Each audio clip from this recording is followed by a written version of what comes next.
अस्सलाम वालेकुम। आज हम ऑल्ट कॉइन के हवाले से बात करेंगे कि हमारे हिसाब से, हमारी रिसर्च के और एक्सपीरियंस के हिसाब से हमें ये लगता है कि इस वक्त चंद एक ऑल्ट कॉइन्स हैं जिनमें इस वक्त इन्वेस्टमेंट का बहुत ही बेहतरीन टाइम है। और एक टाइम वो था, आज से तकरीबन 2 माह पहले हम चंद एक कॉइन्स के अंदर बुलिश थे, वो पब्लिकली भी शेयर किए थे आपके साथ टिकटॉक अकाउंट के ऊपर भी, और हमारा जो व्हाट्सएप पब्लिक का चैनल है वहाँ पे भी। तो अब चंद एक कॉइन्स है जिनके ऊपर हमें ये लगता है, ये कोई फाइनेंशियल एडवाइस नहीं है। ज़ाहिर है अब हम आपके फाइनेंशियल एडवाइज़र्स नहीं हैं, लेकिन हम अपने लिए ये चंद एक कॉइन्स है, उनके रीज़न भी मैं बयान करूँगा कि क्यों हमें ये लगता है कि ये चंद एक कॉइन्स जो हैं ये बहुत ज़्यादा हमें प्रॉफिट दे सकते हैं। कॉइन्स तो बहुत सारे हैं, लो कैप वाले भी होते हैं, लेकिन टॉप के प्रोजेक्ट्स जिनमें थोड़ा सा पैसा सेफ रहता है, यानी कि जिनके फंडामेंटल्स स्ट्रांग होते हैं, जो बिग कैप होते हैं, मेजर ऑल्ट कॉइन्स होते हैं, वो उनके अंदर थोड़ा पैसा सेफ होता है। उनमें प्रॉफिट ज़रूर थोड़ा कम होता है, लेकिन सेफ भी होता है, रिस्क कम होता है उनमें बाकी ऑल्ट कॉइन्स के हवाले से। तो उन ऑल्ट कॉइन्स में से अव्वल तो ये कि अगर आपने हमारी पिछली वीडियो देखी है, जो वीकली एनालिसिस की एक छोटी सी वीडियो बनाई है, ऑल तो हमारे पास आज कंप्यूटर की या लैपटॉप की फैसिलिटी मौजूद नहीं है, लेकिन उसमें यकीनन आप लोगों को ये बात समझ आई होगी या आप लोगों ने सुनी होगी कि हम इस वक्त बिटकॉइन से ज़्यादा ऑल्ट कॉइन के अंदर बुलिश हैं। और ऑल्ट कॉइन के अंदर तो हम पिछले तकरीबन 3-4 हफ्तों से बुलिश हैं, लेकिन इस वक्त ये बहुत ही अहम टाइम है ऑल्ट कॉइन के अंदर इन्वेस्ट करने का।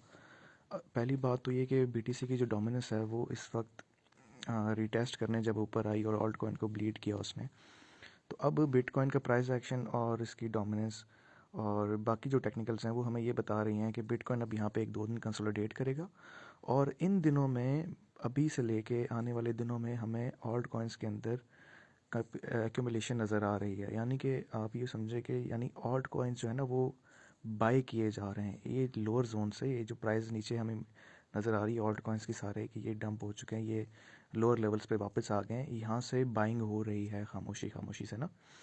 तो हमें आने वाले यानी आप ये समझें, अभी हम जो ये जो बाइंग कर रहे हैं, ये बाइंग हम होल्ड करेंगे तकरीबन कोई 1.5 से 2 हफ्ते तक। यानी कि ईटीएफ के फ़ौरन बाद हम कुछ प्रॉफिट बुकिंग करेंगे, और उसके बाद अगर हमें नीचे से दोबारा बाइंग मिलती है तो हम दोबारा करेंगे, और अगर बाइंग नहीं मिलती तो फिर मार्केट को हम जाने देंगे, और फिर ये इंशाल्लाह हम तकरीबन 5 to 10x तक, जब ये प्राइस जब तक नहीं जाती इनकी, तब तक हम ये कॉइन्स जो हैं वो होल्ड करेंगे। अच्छा, उनमें से चंद एक कॉइन्स कौन से हैं जो पिछले हमने बताए थे, वो तो ऑलरेडी हैं, उन सब में से हमने प्रॉफिट बुकिंग कर ली है। अब जो कॉइन्स हम होल्ड करने जा रहे हैं उनमें से पहला कॉइन है RNDR। अच्छा, ये कॉइन क्यों? ये इसलिए क्योंकि ये अगर आप लोगों में से कुछ लोग स्टॉक मार्केट जो है नैस्डैक के अंदर थोड़ा सा हाउ ना उनको नॉलेज है, तो उनको पता होगा कि नैस्डैक में जो AI का जो स्टॉक है, यानी कि एक फर्म है एनवीडिया, वो बना रही है, आपके ग्राफिक कार्ड्स बनाती है, सुना होगा आप लोगों में से सब ने नाम। तो वो फर्म जो है वो AI के ऊपर भी डेवलपमेंट उन्होंने शुरू कर दी है। तो उसका स्टॉक जनाब पिछले कुछ महीनों में बहुत ज़्यादा जो है ना वो अ, यानी ऊपर आया, उसके स्टॉक में बहुत ज़्यादा प्राइस जो है अप्रिशिएट हुई, उसके अंदर बड़ा पैसा आया। तो जैसे हमने पिछली वीडियोस में भी आपसे जिक्र किया था कि मार्केट्स को नैरेटिव चला रहा होता है। नैरेटिव जो है इस वक्त AI का चल रहा है, पिछली बार ई कॉमर्स का था, फिर अब AI का चल रहा है, और क्रिप्टो में तो ख़ास तौर पे DeFi का भी चला, और इस तरह लेयर 1 लेयर 2 का भी चले, Web 3 का भी चला, NFT का भी चला। लेकिन आने वाला जो है ना टाइम, उसमें AI का कॉन्सेप्ट जो है ना या नैरेटिव, ये बहुत चलेगा। तो ये RNDR जो है ये बेसिकली एक किस्म का, आप समझें कि ग्राफिक्स जो होती है ना, यानी जैसे एनवीडिया ग्राफिक कार्ड्स बनाता है, ये चिप्स बनाते हैं, माइक्रो चिप्स बनाते हैं ये। तो ये जो है RNDR, ये भी एक किस्म का ग्राफिक्स से रिलेटेड एक कंपनी है, ये उसका कॉइन है। और ये भी ज़ाहिर AI की तरह, AI भी इसके अंदर इन्वॉल्व हो रही है, वो कंटेंट मेकिंग में, या आप समझ लें जो वीडियोस जो बनती हैं, जो ग्राफिक्स होते हैं, तो उनके अंदर AI भी बहुत अहम किरदार अदा करती है। तो ये RNDR उस तरह का प्रोजेक्ट है, यानी कि एनवीडिया की तरह का मिलता जुलता ये एक प्रोजेक्ट है। और पहला प्रोजेक्ट ये है RNDR, जिसमें हम इन्वेस्ट कर रहे हैं और इसको कम से कम भी हम डबल डिजिट में जाके बेचेंगे, यानी कि जब तक ये $10 क्रॉस नहीं करता। और पहली प्रॉफिट बुकिंग लाजमी हम करेंगे ये जब हमें आने वाले दिनों में ETF के बाद या ETF के फ़ौरन हम प्रॉफिट बुकिंग करेंगे, ये हमें जहाँ भी जिस प्राइस के ऊपर भी हुआ। और उसके बाद अगर हमें दोबारा नीचे ये मिलता है इसी जोन में, हम दोबारा बाई करेंगे, वरना इसको $10 पे जाके हम बेचेंगे। दूसरा जो कॉइन है वो है DYDX। DYDX जो है ये एक एक्सचेंज है, DeFi का टोकन है, यानी डिसेंट्रलाइज एक्सचेंज है। जैसे आपकी बाइनेंस है, बायबिट है, बिटगेट है, KuCoin है, इसी तरीके से ये DYDX है, लेकिन ये डिसेंट्रलाइज है।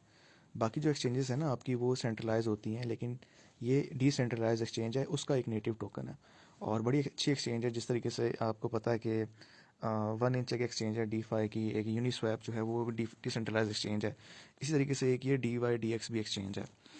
तो दूसरा टोकन हम ये बाय कर रहे हैं।